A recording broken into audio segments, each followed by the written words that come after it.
Quand on rentrait là-bas, tu ne savais pas à quelle heure tu allais sortir. Hein? C'est Dieu qui dirige. Les prophéties ne faisaient que sortir. Patati patata. Tu arrives, tu sais à l'heure où tu arrives. Mais personne ne savait l'heure où il partait. Amen. Et c'est comme ça qu'on grandit avec Dieu. L'implication personnelle. Quand on donne son temps à Dieu. Quand on ne regarde pas, Seigneur, j'ai un travail à faire. Non. Alléluia. Je vous ai déjà donné cet exemple le jour où, la première fois que je suis venu à Nancy, que maman et tous les hommes de Dieu ont prié pour moi. Ils sont là, c'est la vérité. Le train m'a attendu à la gare. Parce que l'heure était déjà arrivée du départ, mais maman ne pouvait pas arrêter la prière. Et qu'est-ce qu'on a fait? On a continué la prière. Après, papa Jacob a pris la voiture, on est parti quand même. Mais l'heure du train avait dépassé. Mais le train était à la gare. Il attendait le train. Alléluia. Et je vous assure, quand je suis arrivé à la gare, j'ai demandé, ils ont dit le train est en panne. J'ai mis le pied dans le train a démarré. La panne était finie. Je me demande même si le technicien est mort sous les roues. Alléluia. Alléluia. Je vous assure, c'est une histoire vraie que moi j'ai vécue. Le train m'a attendu. Un autre exemple, j'étais avec Papa Talingano. On était chez moi, il écrit une lettre à sa femme, on doit déposer à Roissy pour sa femme en Centrafrique. Mais je lui dis, papa, fais vite, l'heure avance, on ne sait pas s'il y a le bouchon. Il me dit, de quoi tu t'inquiètes? Il s'en foutait royalement. Il a pris son temps pour écrire 2-3 mots. Je dis, mais après c'est moi qui va se faire engueuler parce qu'on est arrivé en retard. Non, il a pris son temps, bien mettre son enveloppe. Et puis il me dit, viens, on part. Sur la route, il chantait. On arrive à Roissy, l'avion est en panne. Et il rigole. Et on arrive, quand je me garais, il y avait une femme qui court après nous avoir vus, qui dit, Papa Talingano, je rêvais de toi cette nuit, que tu venais me déposer une enveloppe pour ta femme. Il continuait de rigoler. Il a donné l'enveloppe et on est parti. Je n'ai même pas dit, je n'ai pas osé demander quand est-ce que l'avion sera réparé. Je dis, ce n'est plus mon problème. J'ai reçu une leçon. Alléluia. Alléluia. Alléluia. Alors je vais vous poser une question. Cet homme,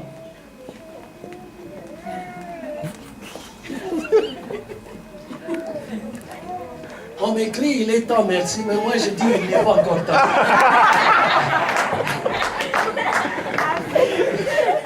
J'aime beaucoup l'écriture de ma soeur, c'est très beau. Mais ma soeur, si je ne finis pas, personne ne sort ici. T'inquiète pas, j'en ai que pour quelques minutes.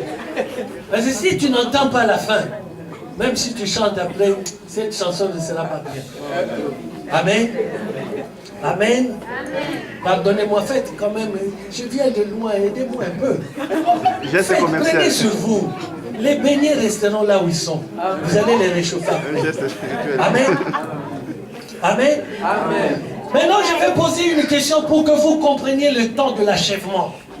C'est ça qui m'a bouleversé, je peux dire, tout m'a bouleversé, mais ce point-là m'a vraiment mis hors sujet, si je puis ainsi m'exprimer. Alors cet homme-là, suivez bien, et vous allez comprendre le pourquoi que Dieu a commencé par la migration.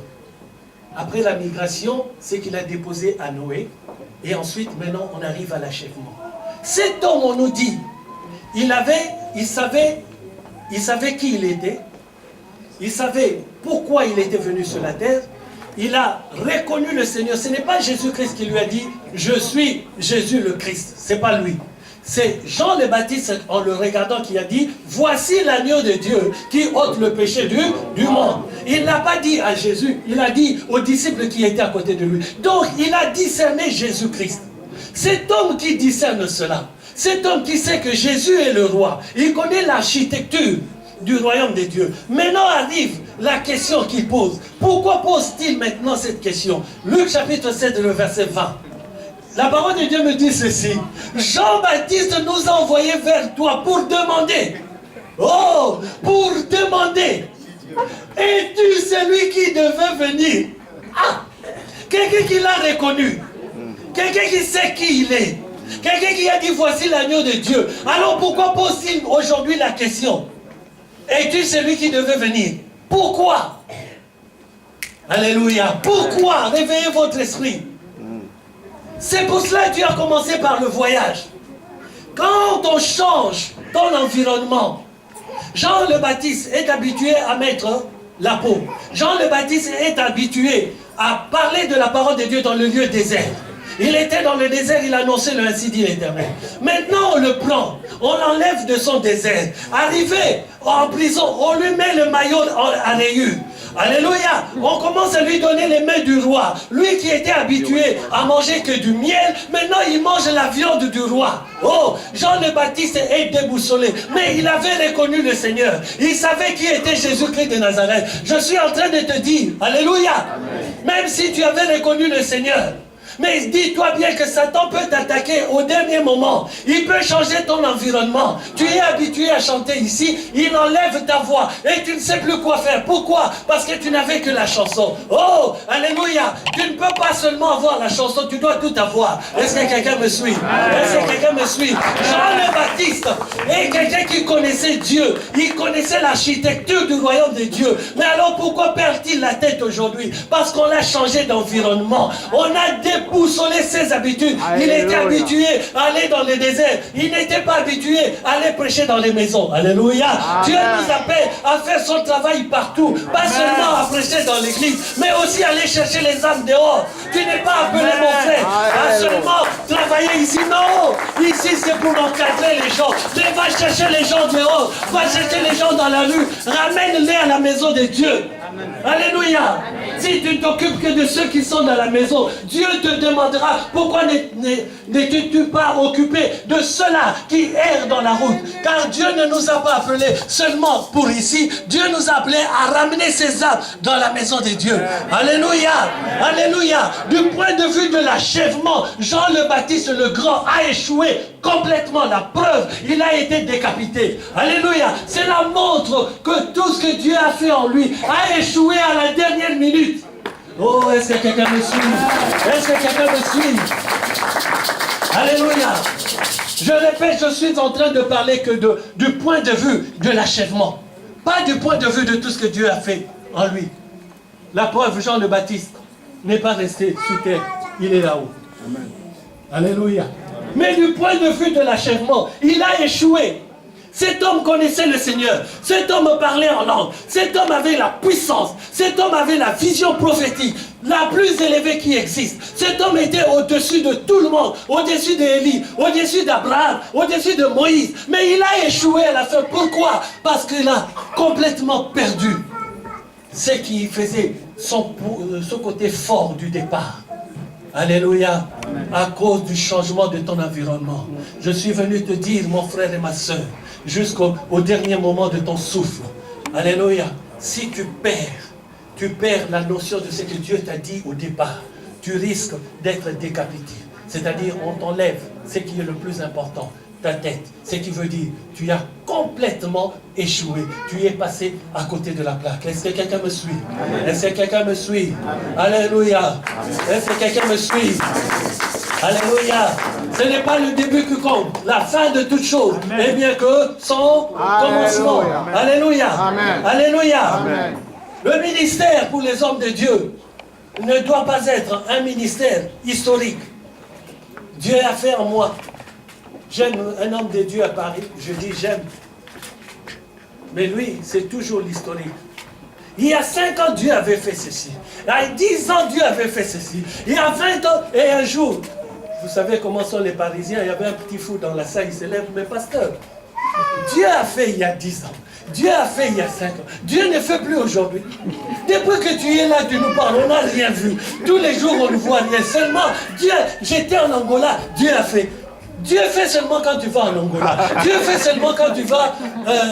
comme lui, il aime beaucoup la Suisse. Tout le temps, il est en Suisse. Et quand il revient de Suisse, Dieu a fait. Mais, le petit lui dit, mais pasteur, Dieu ne fait pas ici. Mais pourquoi il fait seulement quand tu es en Suisse? C'est seulement là en Suisse qu'il agit. Le ministère ne doit pas être historique. Le ministère doit être prophétique. Alléluia. Le ministère doit être prophétique. Maman doit se lever et dire, Cruz, tu seras ceci, ainsi dit l'Éternel. Et quand elle dit cela, c'est une vision prophétique. Cruz, qui reçoit, transforme la vision prophétique en vision apostolique. C'est-à-dire, ça impacte son esprit et il n'a pas encore vu, mais il commence déjà à construire l'arche. Il n'a pas encore vu la pluie, mais il coupe déjà les troncs d'arbres. Il n'a pas encore vu la pluie, mais il prévient déjà sa famille. Blanca, fais attention, le Seigneur va venir dans quelques instants. Alléluia. Alléluia. Alléluia. Alléluia.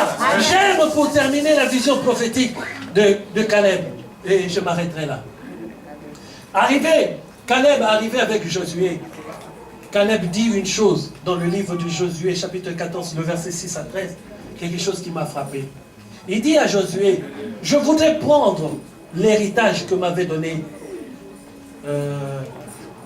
Moïse. Merci, maman. L'héritage que m'avait donné Moïse. Mais quand je regardais les dates, quand Moïse le lui avait donné, il avait 40 ans. Maintenant, quand il le réclame, c'est 45 ans après. Il a 85 ans. Mais il ne dit pas qu'à 85 ans, je ne peux pas détruire les ennemis. Mais il dit ceci, donne-moi mon héritage. Avec l'aide de l'Éternel, je monterai, je détruirai ces gens-là. Mais il a quel âge? Il a quel âge? Il a quel âge? Alléluia! Pour te dire tout simplement, ne regarde pas à ce que ton corps dit. Regarde à ce que Dieu dit. Amen. Quel que soit l'âge, tu crois, c'est fini pour toi. Non, non, non, non, non. Je suis en train de parler à une personne. Amen. Ne crois pas que ta vie est finie parce que l'autre a dit tu es dépassé. Oh, je suis en train de parler à quelqu'un. Ne pense pas cela. Toi, pense, qu'est-ce que Dieu a dit à moi? Je suis créé à l'image, selon la ressemblance de Dieu. Tiens ça seulement. Tiens ça seulement. Que Dieu nous bénisse. Alléluia. Je vais pas... Pour que la sœur ne m'engueule pas la prochaine fois, je m'arrête et j'espère vraiment par la grâce de Dieu que le message est passé. Que Dieu vous aime de toutes mes forces. Je vous porte dans mon cœur. Que Dieu nous bénisse tous au nom du Seigneur Jésus-Christ.